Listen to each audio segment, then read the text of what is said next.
Shalom, shalom. Shemach want to start by course, giving honor, praise, and glory to Yahweh, Ba'ashem, Yahushua, Ba'ashem, Kodesh. Go on, said, Apostle Great Millstone, rule well, teach well, because I shall want to you, brothers and sisters, tune in, listen, and learning. Just getting right to it. There's going to be going into the lone wolf spirit being effeminate. It was a lesson that one of the brothers did, pretty much rebuking that lone wolf spirit. Brothers going to, or not, that men going to, for various reasons, whether, they feel like they can't take to eat, or they can't, understand various breakdowns, or they can't, get along with this brother, or whatever the case may be, that lone wolf spirit, is not a part of the body, um, we're gonna get This is the book of Romans, chapter 12, verse 1. It says, I beseech you, therefore, brethren, by the mercies of Yahweh, that ye present your bodies a living sacrifice, wholly acceptable unto power, Yahweh, which is your reasonable service. Right, and that is a reasonable service for us to be here, for us to give our lives unto the Lord, give up everything that all the American dreams that, Jake grew up in his world to believe and trust, to get out of the way, for the kingdom of Yahweh Shai and for righteousness to, flourish forever. That's our reasonable service. So if you feel like, that's not a good reason for you to do this thing, then maybe you should be a lone wolf, and let another man, take the seat which was being hauled, by unsincerity. But it says, verse 2, and be not conformed to this world. Right, because that's what happens when you become a loner. That the worldly lust and the worldly way of life, that you was in before starts to creep up on you, and you start to do certain things that's not a part of the body that you wouldn't see, other brothers doing. Like what brothers always tell us all the time, like if you don't see us elder brothers doing it, don't do it. So you know getting that lone wolf spirit, and you start to do things that's not really a part of the body, or that brothers can't really relate to doing, because they trying to move in the spirit of Yahweh Shah, to the best of their ability. But it says, and be not conformed to this world, but be ye transformed by the renewing of your mind, that ye may prove what is that good and acceptable and perfect will of Yahweh Shah. It says, for I say, through the grace given unto me, to every man that is among you, not to think of himself more highly than he ought to think. Right, and that's important.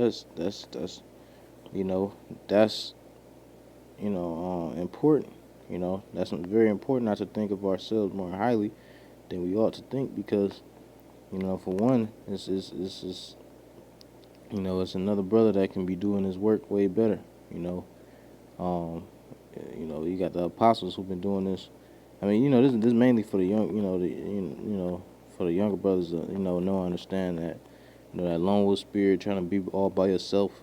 You know what I mean? That's not where it's at. Because that's the easiest way to fall into.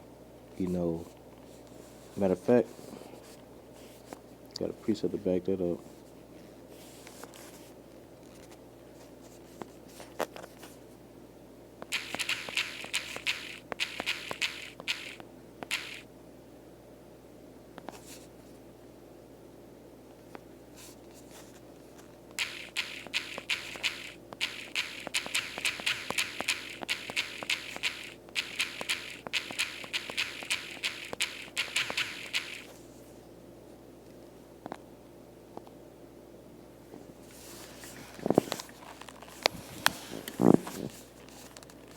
It says, this book is Ecclesiastes chapter 4, verse 9. It's better to have a. Let me see.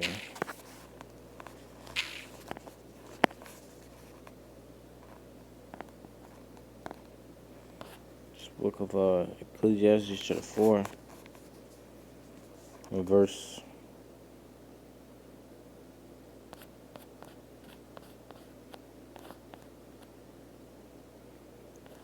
I'll start at 7. It says, Then I returned and saw vanity under the sun. There is one alone, and there is not a second. Yeah, he hath neither child nor brother, yet is there no end of all his labor. Neither is his eye satisfied with riches. Neither saith he, For whom do I labor, and bereave my soul of good? This is also vanity, yea, it is a sore travail. Two are better than one, because they have a good reward for their labor. Right, it says two are better than one, you see. All right, because you can get more work done when you have a partner or multiple partners. Um, Verse 10 it says, For if they fall, the one will lift up his fellow, but woe to him that is alone when he falleth, for he have not another to help him up. And that's why you be seeing all of these goddamn niggas, bugged out of their mind, and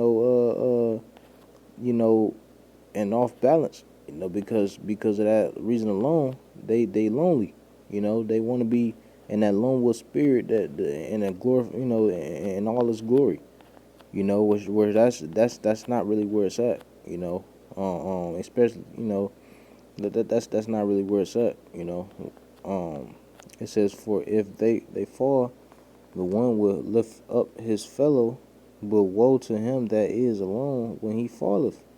All right, what you gonna do? You ain't gonna have nobody to help. It says, for he have not another to help him up.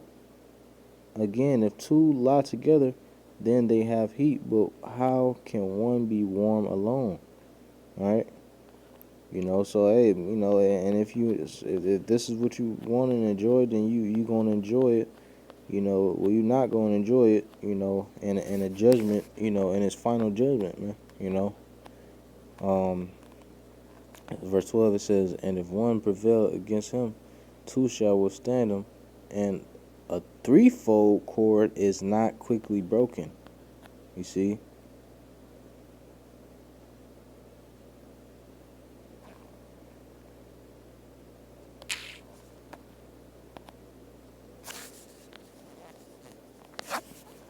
It says, back to Romans chapter 12 and verse, I'm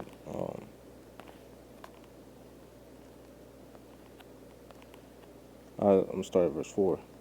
It says, For as we have many members in one body, and all members have not the same office, so we being many are one body in Yahushua, and every one members one of another. Right, so we gotta, be moving as as joints, connected to one body, that's so that the spirit can properly flow throughout, the midst of the camps, and a lot of edification can come through that, come out of that.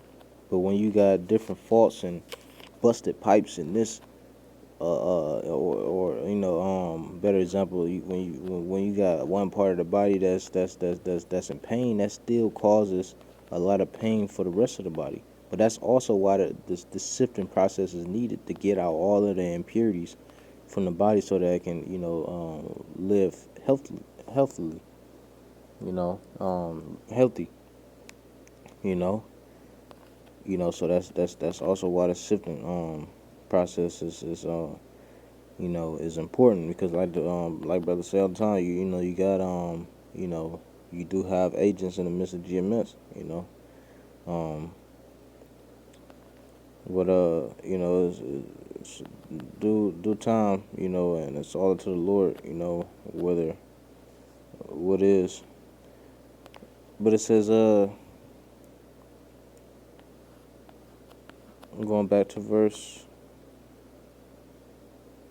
just 5. It says, So we being many are one body in Yahushua, and every one members one of another, having then gifts differing according to the grace that is given to us. And that's um that's the glory of it, man. That's part of the glory of it. Like, not every brother had the same gifts, so brothers can help each other out in different angles that they wouldn't have been able to edify themselves in. It says well, that's pretty much it on that. Lord's willing, let's edify the body of Bishop Shelf for giving me a spirit to do the lesson. That lone spirit, lone wolf spirit gotta go. Once again, us brothers, we together for, together for a reason, man. You know, um, you know, Lord got us prophesying next to each other or whatever have you. Lord put us together for a reason. We gotta, just stay in the spirit. But thought I was trying to give me a spirit to do the lesson. And oh yeah, we're not gonna, hey, this shit better go down, man. We not brothers ain't gonna be on our side forever, man. You never know what can happen. So, it's also important to cherish this. You got a lot of guys, want to be in that lone wolf spirit. They don't want to be around the brothers for whatever reason, whether the case may be. They might be sincere, whatever. But for the most part, hey, we gotta embrace, what we got going on with our brotherhood, um, because ain't no telling if what can happen. So that's why I gotta stay prayed up, praying for the brothers' travels, etc., etc. But Lord willing, was edifying through everything. So give me the spirit to listen to the next time I say Shalom, why, blah, blah, blah.